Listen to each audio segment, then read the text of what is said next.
Hello, Nikki Witchlow, voiceover, voice actor. I didn't know who I was then. Voiceover, voice actor, stage actor, committing to do the A to Z of voiceover.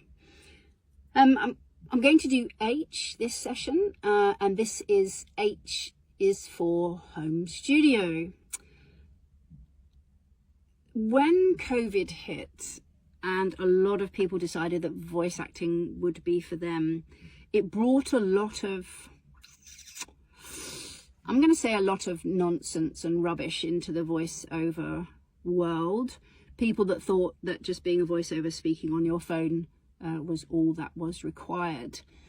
And then we had people with home studios, really, technical home studios, and production companies were really keen to work with people who could produce good quality audio. I wouldn't say that you have to go out and spend thousands and thousands of dollars on a home studio, but I do know that the voiceover market is extremely competitive. And if you're not prepared to commit to it, perhaps you don't have the right equipment and you think you can just send in rubbish as part of your audition, then I would suggest that you're probably not going to get very far. Now, I have, I've been doing voiceover since 2012. So I have really cool things like I have a Senheiser mic, very expensive. I love it. I do it a lot for my audiobooks because it allows me to move around and be a character. I have a Senheiser, which is a different kind of mic completely, which I use for commercials. I have a dedicated voiceover booth, which is what I'm talking to you in now. I had it imported from Europe. It's absolutely brilliant. It has a whisper quiet air conditioning system in it, which as a voice is really important. So I have all of my microphones sitting on all different arms. They're in exactly the right position for me. I have a really cool set of headphones. I love these headphones. And I have an interface, which is an Audient ID14. So I have lots of kit, but I didn't start out like this.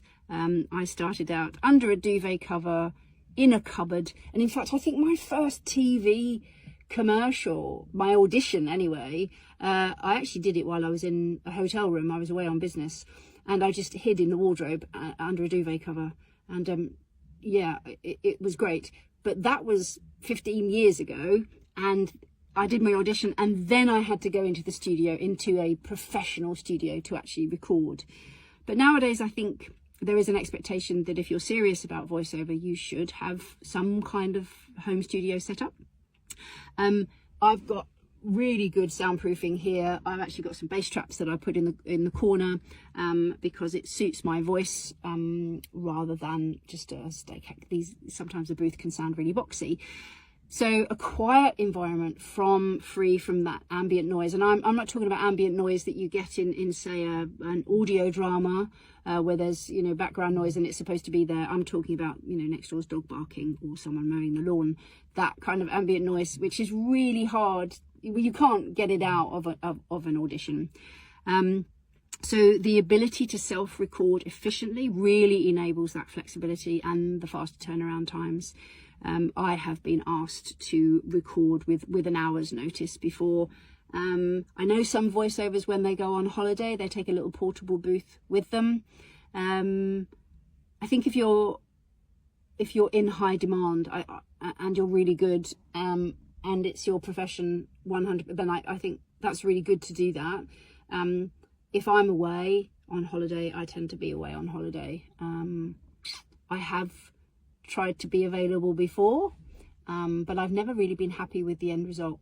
But nowadays the technology is just so great and people are doing so much amazing stuff that allows you to be completely portable. But yeah, I choose not to.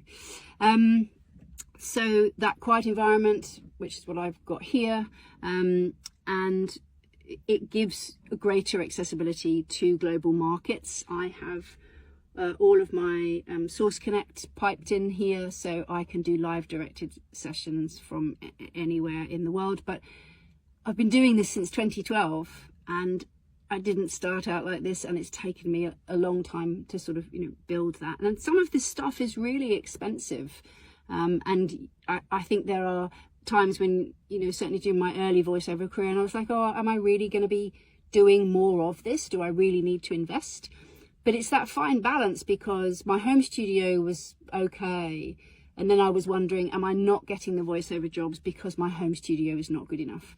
And I did actually work with some technical engineers who said, yeah, that's probably one of the reasons why. And of course, I might not have been suitable for the job.